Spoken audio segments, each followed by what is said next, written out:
good evening. Welcome to Cardiff City TV. Wilson, a little bit of space for Harry Wilson. Strikes it, goal! Oh, what a goal! Morrison, goal!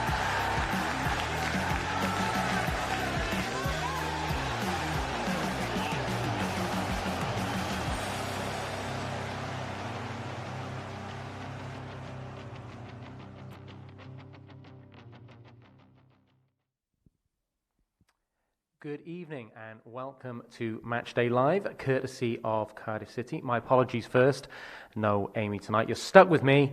I'm your pre-game host, John Donovan, taking you through the next 25 minutes or so prior to live coverage of tonight's encounter. The Bluebirds travelling away to the John Smith Stadium to take on Huddersfield Town. And of course from 7:45, commentary will be provided by my colleagues Mark Denham and Ashley James.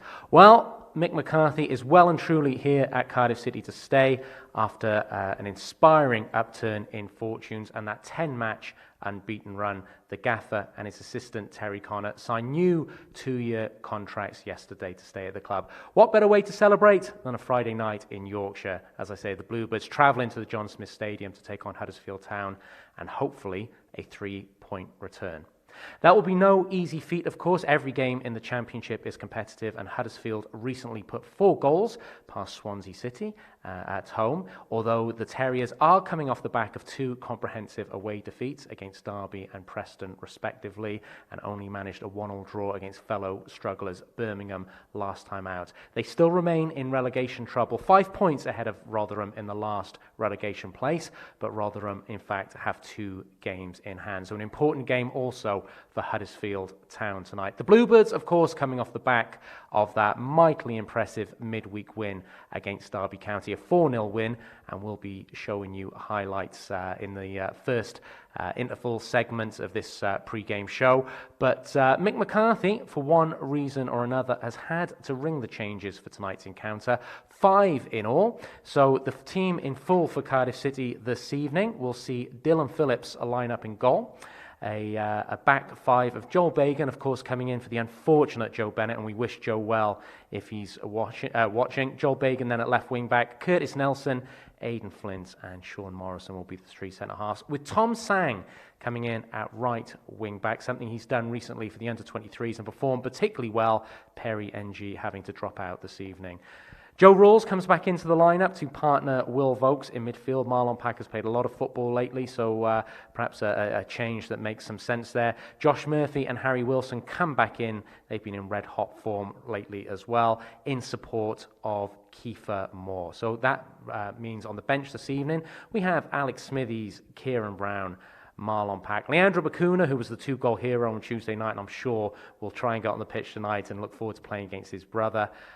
Johnny Williams, Junior Hoylett, Shea Ojo, Ruben Colwell, and Mark Harris. So despite the injuries, still a strong starting 11 and a good bench with a number of creative players in reserve for the Bluebirds.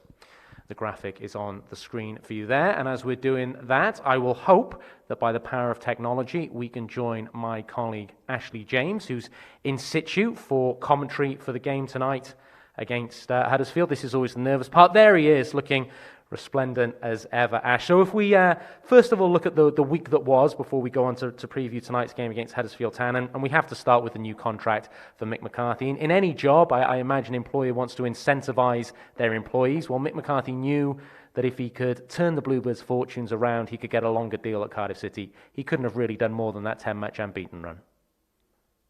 Well, evening, John. If you're going to apologise for the lack of Amy, I better apologise for the drop-off in guests from midweek from Callum Scott-Howells to myself this evening. You're right. I mean, Mick McCarthy said it himself, didn't he, in his first press conference? He said, you know, there was a real incentive for him to do well here. He has come across as an incredibly sincere man since taking the job. Very honest in his own appraisals of how things are going. When he says that they've gone beyond, you know, his wildest ambitions, and as he said, he couldn't have done more to deserve the contract that he's just signed. I know there's always negativity in football, and people are looking for different angles on it, and a bit of negativity about, well, they thought Cardiff were going to look for younger in the summer and try and build something, and the project work and philosophy, two P words that are really damaging at certain football clubs, I think, do more harm than good. Well, I mean, why would you change at the moment? Things are going so well. Why would you look elsewhere? Why would you want to cast glances and aspersions elsewhere? It's been a wonderful. Was it been 8 weeks now, 7 weeks even, not quite that, and as our press release said, written by my colleague Mark, it imbued this club with a sense of fresh optimism that's been missing for a long time. And someone we shouldn't overlook, Ash, because certainly Mick McCarthy doesn't. Terry Connor signed that 2-year contract as well, and we're laymen, but we look on from our fortunate position in the commentary positions, looking on at the work Terry Connor does, how he's talking to players, particularly I think players like Josh Murphy and Shea Ojo. They come as a double act, and he's a good man for Cardiff City too. Well, it's really sweet, isn't it? The relationship they have. You don't hear managers very often talk as openly about their assistants and the work that they do, and as you said, about how they really do come as a pairing, and how valued Terry is by Mick. They work wonderfully well together. They dovetail really well as a managerial duo or the coaching duo, and Terry works incredibly hard, incredibly diligently out there on the training pitch, and a large part of why Cardiff have been able to settle into this new shape of theirs so quickly is all of that hard work and training expertise, really coaching expertise. He's a really, really highly skilled football coach, and you can see Cardiff bearing fruit for that on the pitch. We will talk about this game specifically in our second instalment, but taking you back in this first segment to that Derby game in midweek, almost a perfect performance. I know people have made a lot about lack of possession and what have you. We've been used to that before. We scored 4 goals, and a lot of people are talking about that 4th goal, just embodying what Cardiff City are about right now. The last few minutes of the match, Perry NG up the pitch to turn over the ball. Will Vokes, who I thought was fantastic all game on Tuesday night, putting in that thunderbolt. And this is a team playing for each other, playing for 90 minutes, but in an organised way and in a way that, as we've spoken about before, just suits the players they have. Yeah, absolutely. We were talking, weren't we, after the game on Tuesday, that I think if we're not there yet, we're getting to a position, again, to use the philosophy word, that a lot of football fans really look forward to, which is becoming a systematic football team. And I mean that you have the ability to plug in and play players and move them in and out of a starting 11, move them in and out of the bench, but you move them into a system that they really, really understand. And I think you're starting to see that. Players like Joel Bagan coming off the bench, as you said, for the unfortunate Joe Bennett. I spoke to the other day, actually, and if you want to know what a determined character Joe Bennett is, his words to me were that he's weirdly excited to get going already on his road for recovery. So, much like the Sol Bamba recovery from that injury, I wouldn't be surprised if Joe Bennett comes back way ahead of schedule. But yeah, we're at the point now. We have this abundance of number 10s, and we're at the point where they become plug in and play options in those areas, and it really is great to see. I know you touched on the second half there, which is obviously when we scored the goals and really went away from Derby in that game. But I was absolutely delighted with the first 35 minutes on commentary on Tuesday. That's as energetic and refreshing a football performance as I've seen from a Cardiff City team in quite some time. I thought it was a breath of fresh air to watch. It was exciting to watch. It was exciting to commentate on. And as a Cardiff fan, I was just completely delighted for it, because I thought we really took the game to Derby. Yeah, we were a little sloppy at times in possession, and we gave some ball away in dangerous areas. And it was a little unlike what we've seen from Cardiff in recent weeks, because you and I keep banging on about what we've done so well in the middle of the park, which is, to give the areas of the pitch that Volks and Pack have to patrol and make them a lot smaller. I thought that was the opposite in the first 30 minutes. I thought we were a little wide open in the middle of the park, and those two were chasing Derby players around the field at times. But we were so crisp with the passing that it didn't really matter, and we created so many chances. I've watched the game back, and yeah, we scored 4. It could have been 4 by half time. You think about the acrobatic effort by Kiefer Moore early on. You think of the penalty that should have been given for the handball against Matt Clark. You think that lovely move which ended in Kiefer Moore just bending that right-footed curling shot wide of Calaruse's upright. And then the other effort where Bacuna could have had his second of the game with a lovely piece of play at the back stick from Kiefer Moore to manipulate the ball away from one marker, drew the save, and then the rebound fell to Bacuna, and Calaruse was incredibly fortunate to deflect that effort wide. I mean, we could have steamrolled them inside the first 45 minutes. You provided an update on Joe Bennett there, so thank you for that. I won't ask that question, but great to hear that Joe's got that positive spirit, and of course everyone at Cardiff City wishes him well. So just my final question for this segment, and we will talk specifically about tonight's game when we come back from the Derby highlights, but your reference there to plug in and play, and I thought you made a great point to me on Tuesday night when we were talking after the game. You and I have speculated at different times, playing armchair managers, particularly regarding Leandro Bacuna coming on, maybe making a third midfielder, solidifying games, what have you. But because of the lack of time on the training field at the moment, it's almost like Mick McCarthy has been doing live in-game training sessions where he doesn't want to switch from that formation because he wants the players to get comfortable playing it. So it's been successful, but Mick McCarthy also is looking at it as a the games themselves, they have to be used as educational sessions to get them used to playing this system.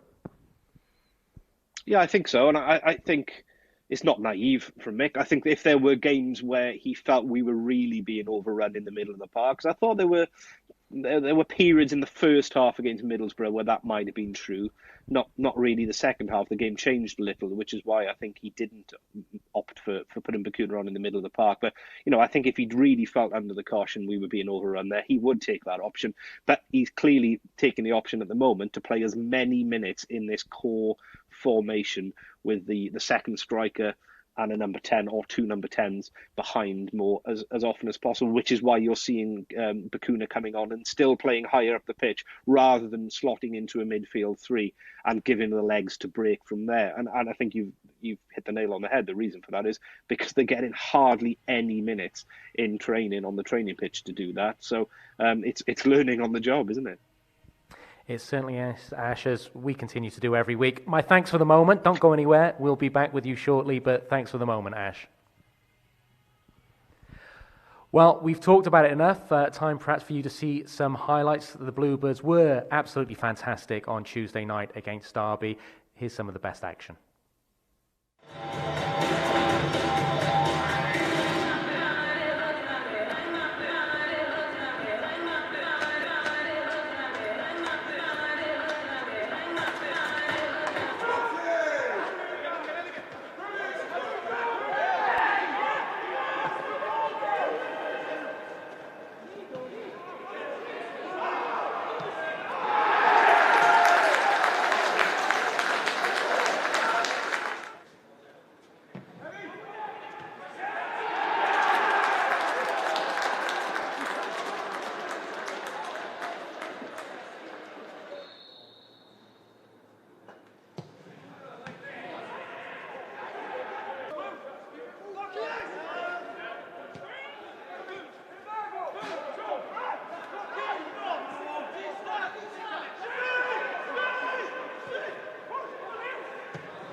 Score 10 Benal Bethy. The final score, Cardiff City 4, Derby County 0.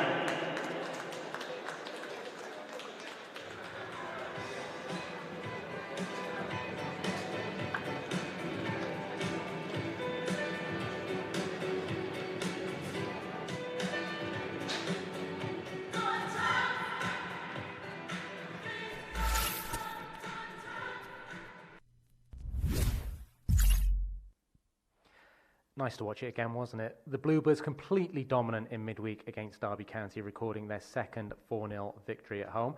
I'm going to go back to Ash to preview tonight's game specifically in a moment, just to give some breakdown to that and run you through the Huddersfield team for this evening.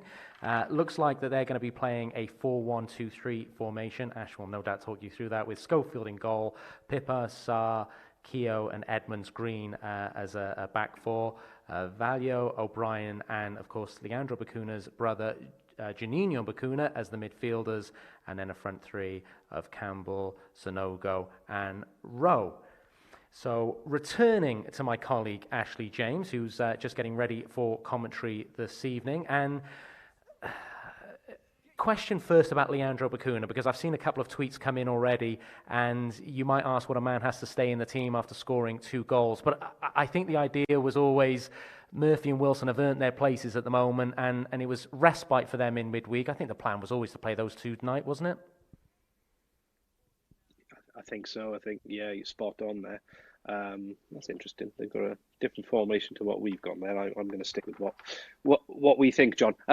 Yeah, I think you're right. I think team selection in midweek was made by Mick McCarthy and Terry Connor, but with more than one eye further forward on this fixture list. You know, it's been an absolutely relentless schedule for the last month. I mentioned it on commentary with Mark on Tuesday. I mean, I think it's been the case for most teams. But you look at Brentford, you know, it's the shortest month of the year, February, and Brentford played 8 games. You know, it's just brutal at the moment. The number of midweek fixtures that even Championship clubs who are used to it are having to play is completely brutal on the body. So it's going to feel like a breath of fresh air this week because they don't have that midweek game. So this feels like a precipice this evening, and I think team selection would have been made certainly with the game just gone against Derby with more than one eye on this evening. And I think that one eye meant that bring Wilson and Murphy out for one game and then bring them back in this evening.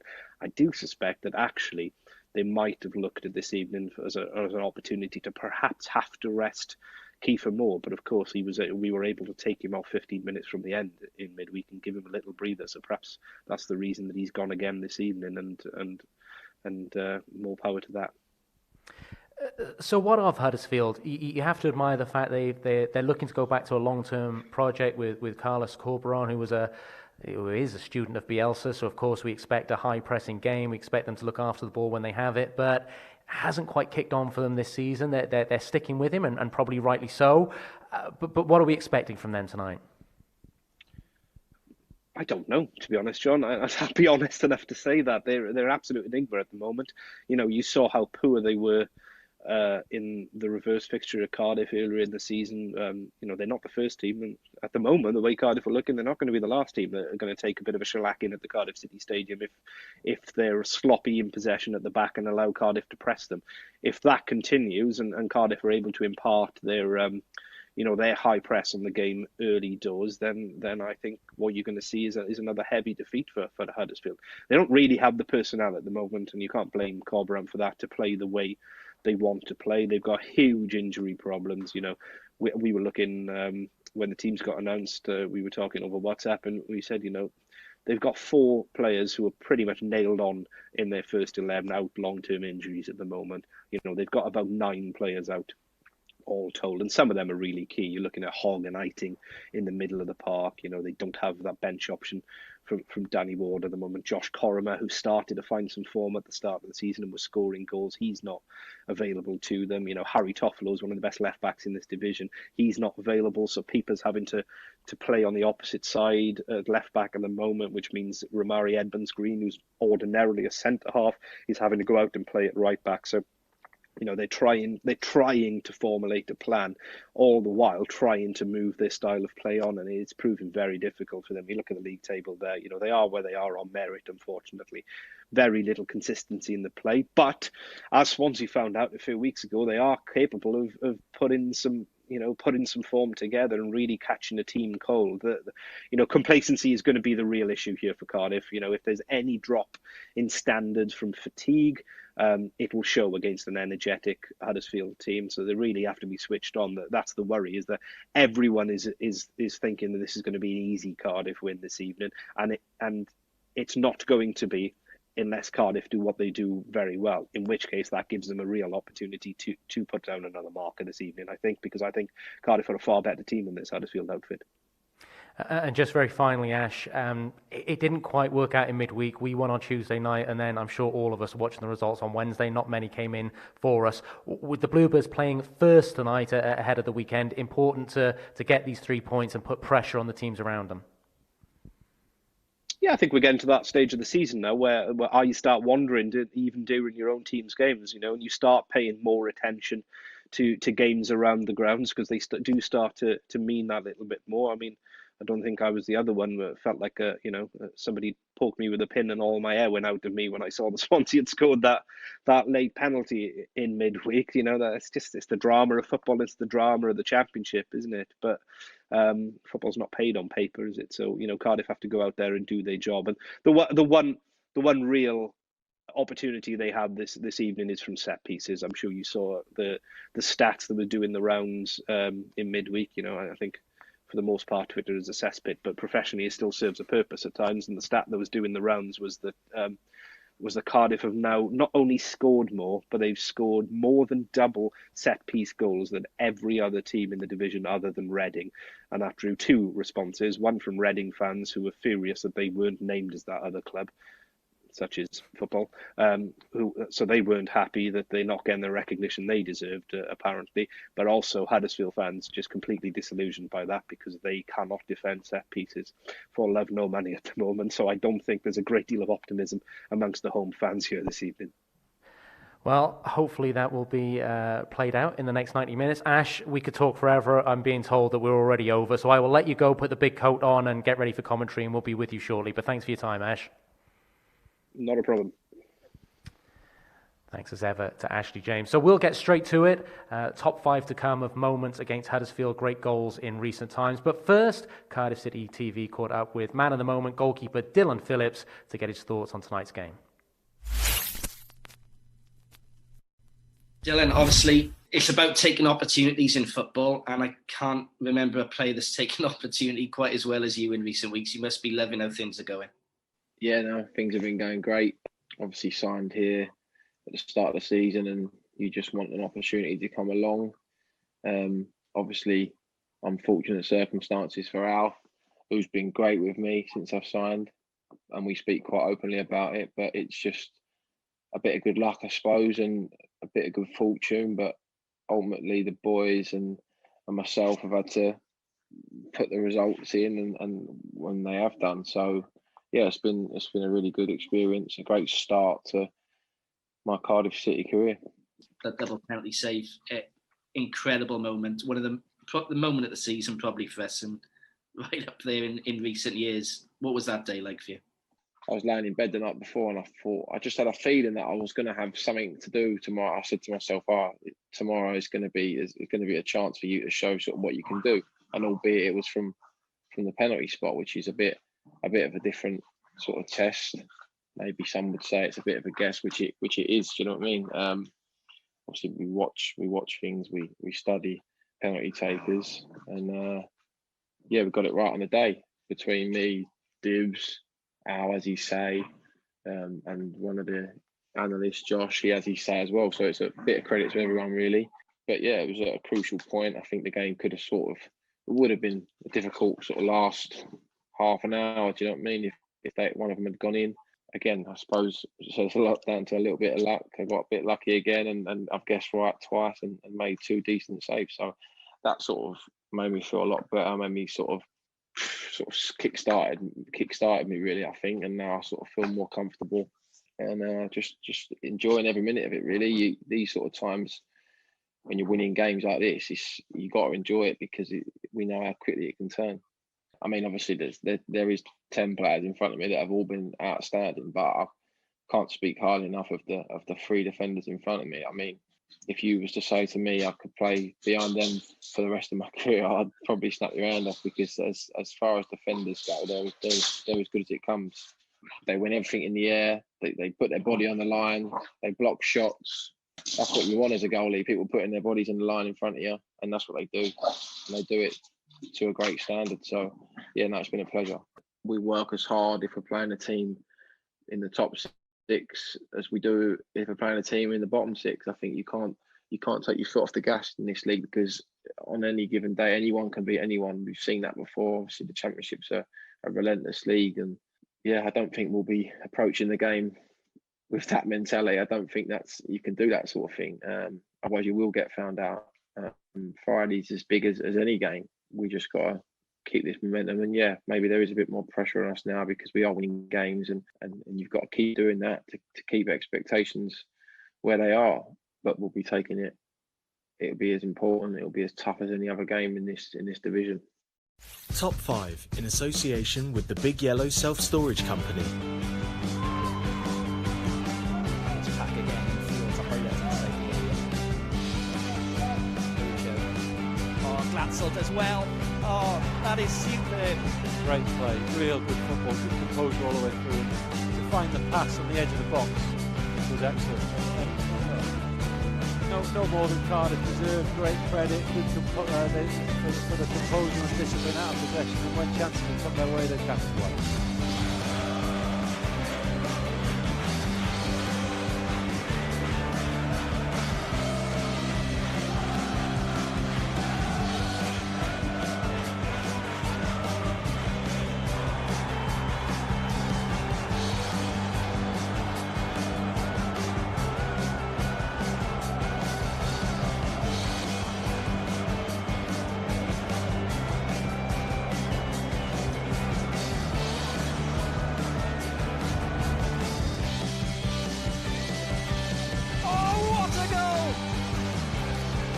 Huddersfield 1, Cardiff City 3, Peter Whittingham with his second of the afternoon, and it is a textbook postage stamp free kick. Absolutely vintage Peter Whittingham. He has rifled that. It's an unstoppable shot.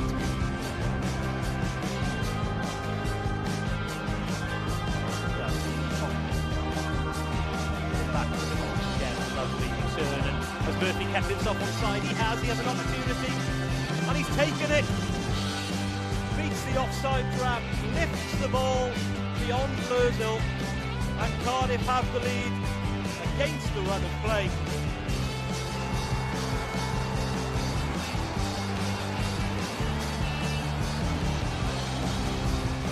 Fabio with goalkeeper Marshall, who plays it out straight away to Freyford on this near side. He comes forward towards the halfway line. He's got Darley outside it. Darley coming across to the right now. Turns, plays it forward to Freyford. Just waits, puts it in field to little Darley. Plays that forward, nicely laid off by Bergstad and Adeyemi. Forward to Whittingham, he's going to try the shot. Oh, what a goal from Whittingham! From 35 yards, Cardiff City 1. Huddersfield Town nil, Peter Whittingham. What a strike from Peter Whittingham. Huddersfield's resolve finally broken, and it takes a touch of Peter Whittingham magic to do so. Unbelievable strike. Just picks the ball up 10 yards, 15 yards outside the Huddersfield box. Takes one look up, he has a shooting lane in front of him, and just drives the ball low, tipping effort beyond the outstretched left arm. Teams are coming out, so just the quick housekeeping note. If you are watching us on YouTube for audio commentary, switch over now to the website. And if you're in certain markets, I imagine you can get live pictures as well. Thanks for joining us on the pre-game show. The other side of the intro, I'll be throwing it over to Mark Denham and Ashley James for live coverage of tonight's game.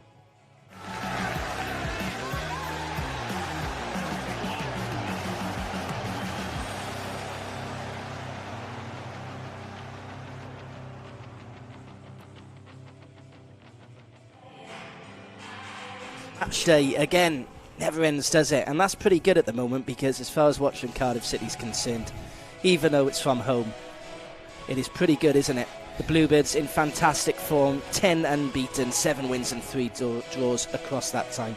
And tonight they take on a Huddersfield Town side who are battling towards the bottom of the division here at the John Smith Stadium. My name's Mark Denham, alongside me Ashley James this evening. And Ash, as we look at the Huddersfield team here, there's a couple of names we know, of course, but the key headline to this is injuries, isn't it? Yeah, they're ravaged at the moment, Mark, quite frankly. 10 players out all told, 4 of them guaranteed first team starters. So no Jonathan Hogg, the the old nemesis of Cardiff over the years. No Carol Eiting, who was so impressive at the start of the season in the midfield area. No Josh Corrimer, who really found some form to start the season. And no Harry Toffolo, arguably one of the best left-backs in the division. Fraser Campbell in the 11 for Huddersfield tonight, the former Bluebird. There's the Cardiff City team. 5 changes for Mick McCarthy's side, notably at right wing-back. No Perry and G tonight, that we understand has a knock and misses out for this one. Thomas Sang makes his first start for the first team tonight, the youngster at right wing-back. Joel Bagan also in at left wing-back for Joe Bennett, as we know, and changes in the middle. Joe Rawls and Josh Murphy back in the side, as is Harry Wilson. Yeah, a huge opportunity for both Joel Bagan and Tom Sung. But Bagan a little ahead in terms of his development within the club at Cardiff City. But Tom Sung played 15 games earlier this season, 14 of them at Cheltenham on loan. His last game, coming on the 29th of December, played as a right back at Colchester. So he does have